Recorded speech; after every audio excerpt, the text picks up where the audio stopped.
Welcome to Andy Order Walk, Dongle Madness. Today I have with me here this new dongle from iFi, which is the iFi Go Link. It is not exactly new, it was released a few months back, but I just got it recently. And in fact, if you are in Kuala Lumpur, Malaysia, you want to get this locally instead of online, just head over to E1 Personal Audio in Sungai Wang Plaza. They have a few of these in stock right now. I got it from them. Okay, let's just have a look at the configuration itself first for this iFi Go Link. This is in fact second dongle from iFi, and I was surprised. This is perhaps the first time that I am seeing iFi not using the typical Burr Brown or even Texas Instrument or Cirrus Logic.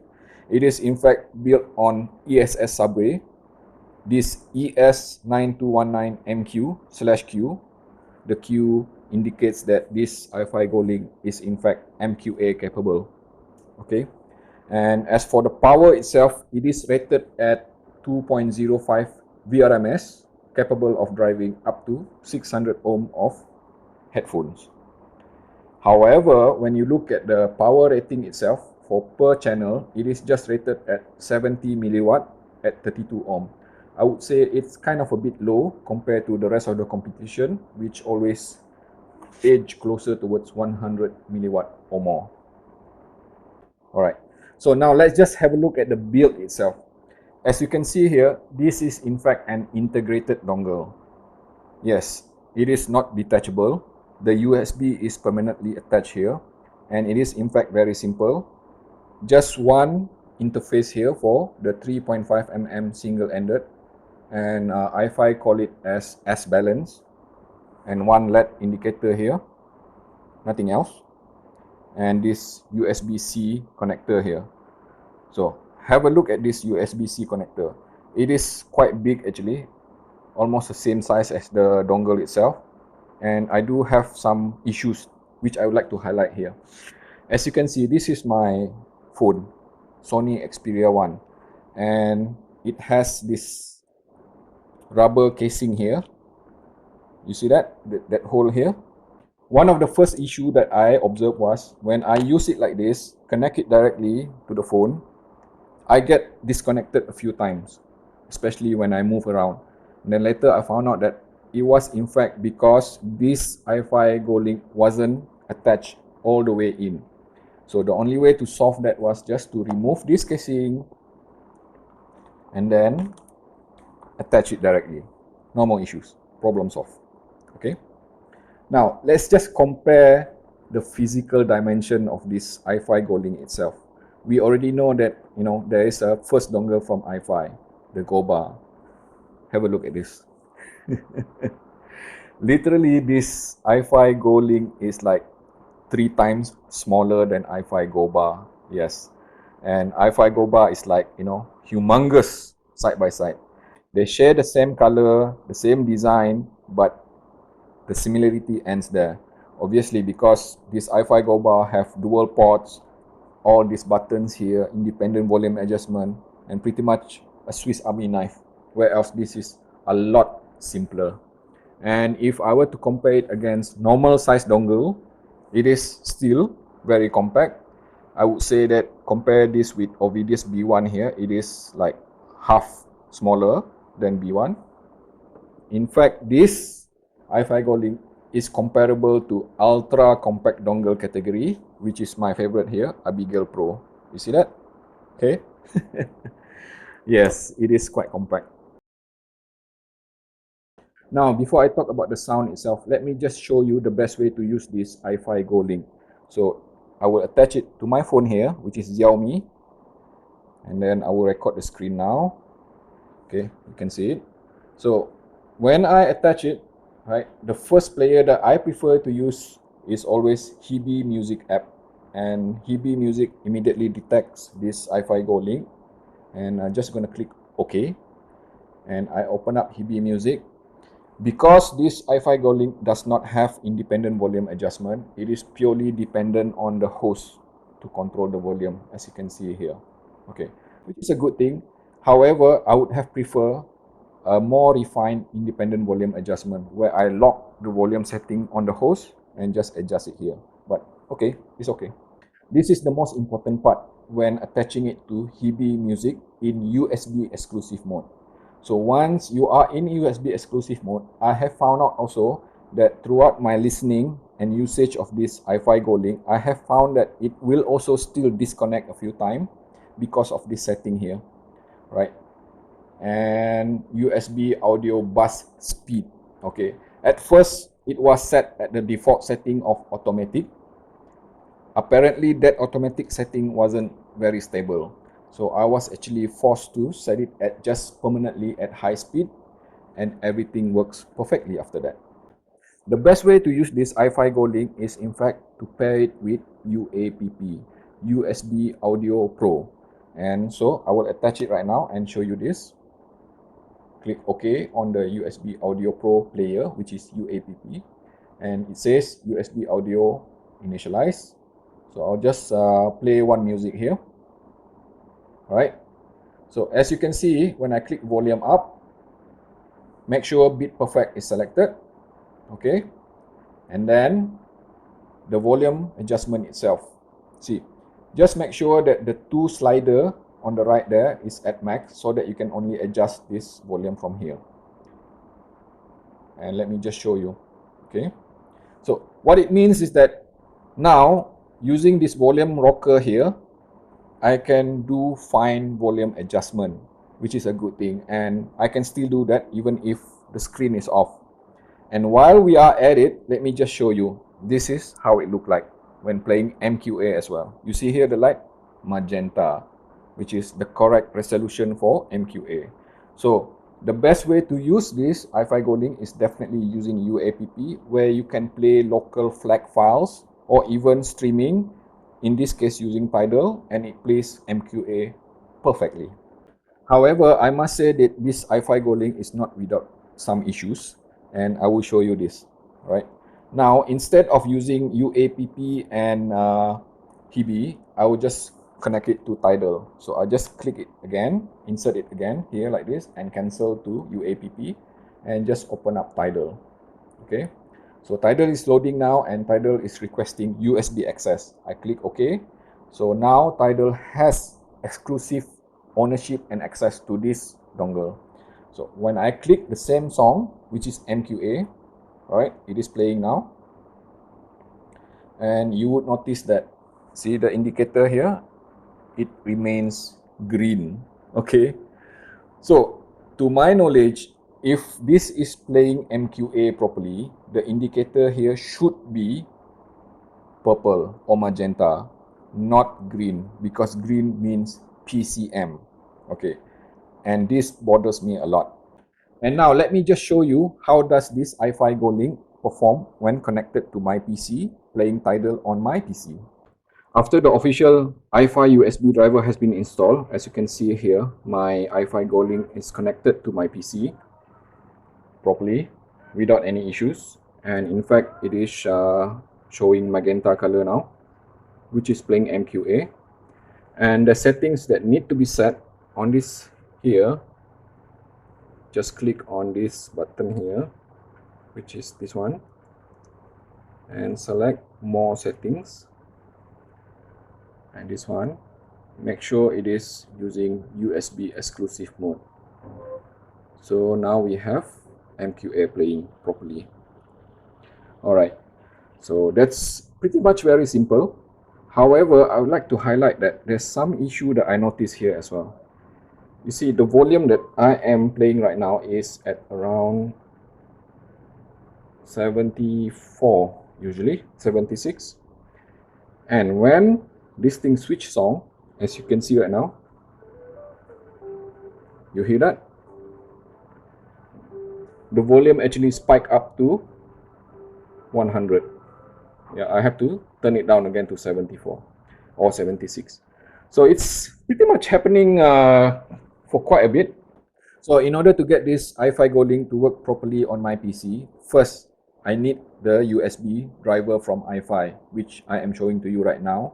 And once that has been set up, Tidal MQA was able to run perfectly, except for the issue which I have shown you just now. So I hope that soon either Tidal or iFi probably could, come come up with a solution for it, a patch perhaps, that would allow the volume level remain consistent when changing songs. Okay, now let's talk about the sound itself for this iFi Go Link. Before I proceed any further, let me just show you the equipment that I have used with this Go Link, which is of course my Tangim Zero here, ATOMOS ER2 XR, Tangzu Zetianwu Hede, Bequest Winter, C Audio Bravery AE, Kinera Idun Golden, and also this new IEM from Hidis, which is MS5. I will be reviewing this soon. And of course, I also have my headphones, my Sennheiser HD650 here, and my two magnetic planar, which is the Hi-Fi Man HE400 SE and also Fostex T40 RP MK3. As for the sound itself, towards the end of this sound analysis, I will show you the total rating and grading for this iFi Go Link, which will determine the placement of this iFi Go Link in Dongle Madness ranking.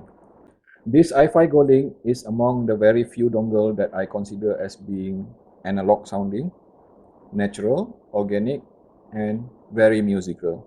In fact, because of that element, it is not as transparent or accurate sounding because of the coloration that happens throughout the entire frequency range, from lower frequency to mid-range to upper frequency. The sound itself is definitely rich, which is something which I like, smooth, engaging, and flowing harmoniously. The way it handles the dynamic transient itself, macro and micro dynamic, it is in fact very clean and very neat, with ample amount of air and organic touch to it. So timbre and tonal balance is definitely a very huge thing that I like coming from this iFi Go Link. However, in the process of doing that, this iFi Go Link lose a bit on the element of transparency and accuracy, just like I mentioned earlier. And it means that, it is simply colored, especially when attached to non-resolving partners.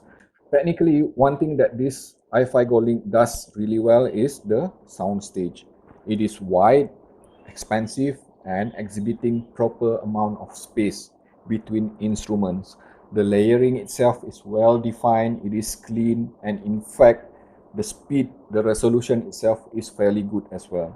However, on the other element of technicalities pertaining to details, resolution, definition, accuracy, and speed, I must say that this iFi Go Link is fairly okay. It's not exactly the most analytical dongle out there because it is more musical rather than analytical, but it is not a deal breaker for me because for what it does really well, being musical, that is the factor that makes it enjoyable.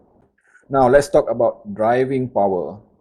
At 2 VRMS, this iFi Go Link have no issue at all driving this 300 ohm of Sennheiser HD650 or even this 91 dB sensitivity of my magnetic planar of Hi-Fi Man HE400 SE and Fostex T40 RP MK3. In fact, it is quite impressive when connected to my phone in USB exclusive mode in USB 3.0 from this Sony Xperia. And once I get the volume dial in, the sound that I am getting from this iFi Go Link is just simply wholesome, engaging, and very, very useful. So no issues there with driving power. Now, talking about synergy. Synergy simply means that how does this iFi Go Link pair with different type of partner? I will just simply put this up front. It does not synergize very well with all type of partners.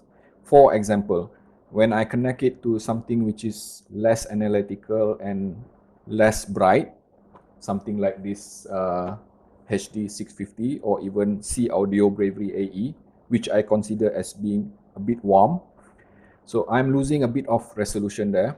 I can feel that, the definition of the upper frequency is less resolving.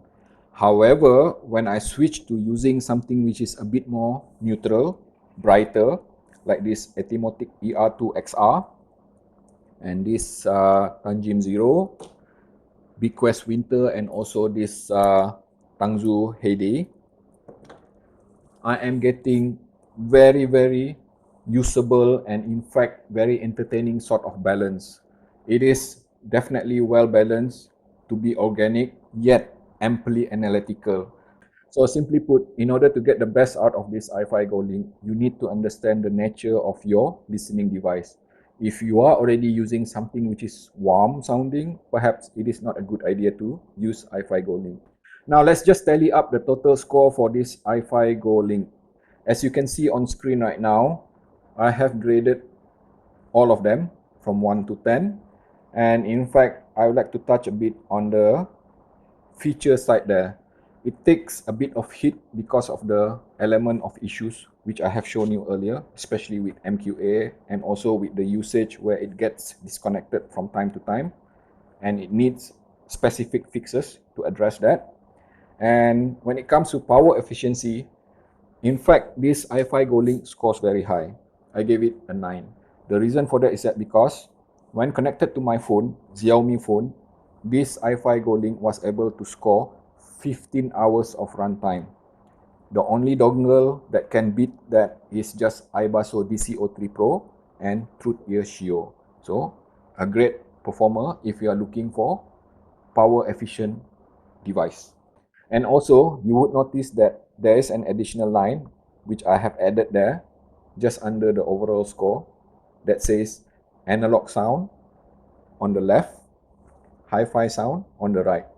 That is pretty much an indicator where does this iFi Go Link scores on the timbre characteristic.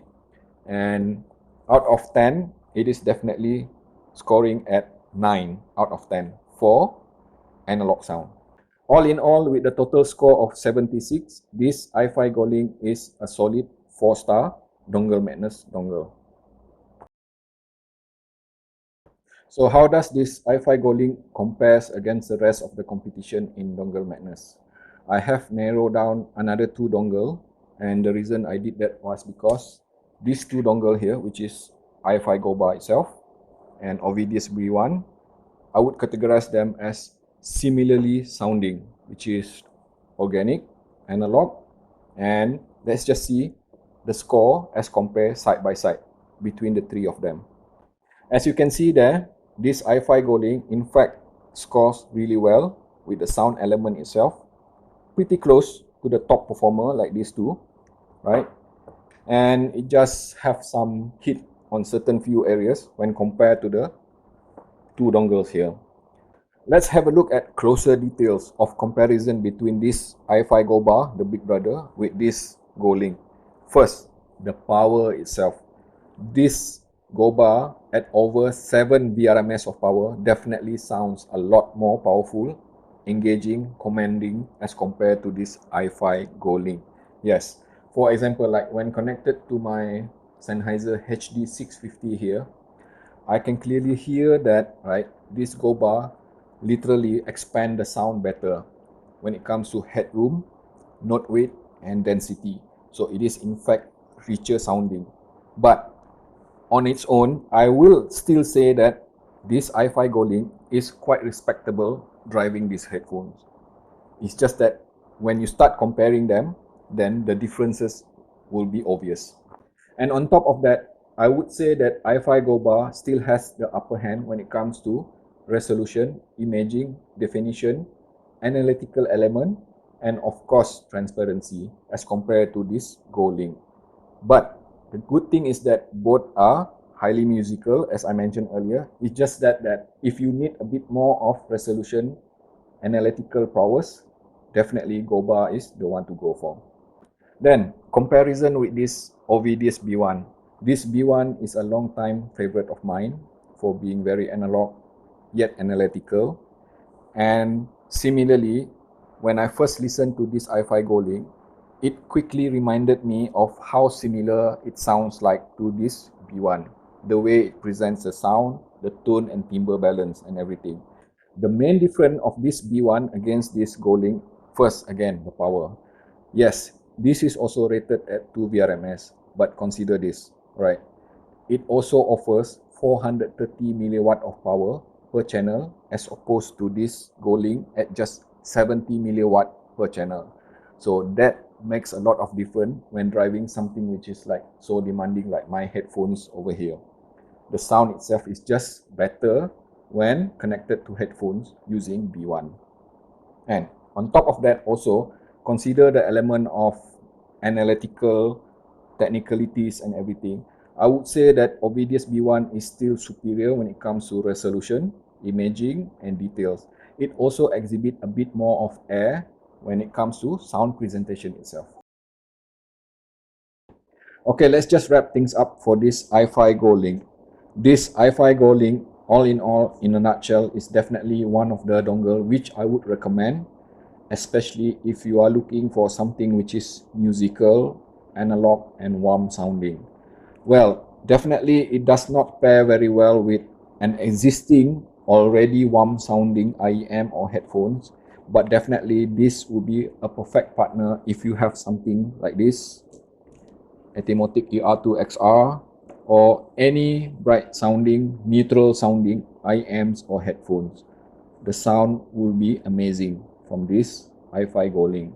And not forgetting, at the price of just between 60 to 70 US dollar, I think the value it delivers is definitely way above the asking price, especially considering it also has MQA, with just some minor issue which can be addressed.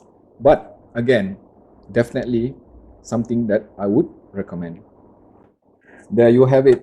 Thank you for staying until the end of the video. Please stay tuned to Andy or the Dongle Madness for more contents like this. You have a good day there.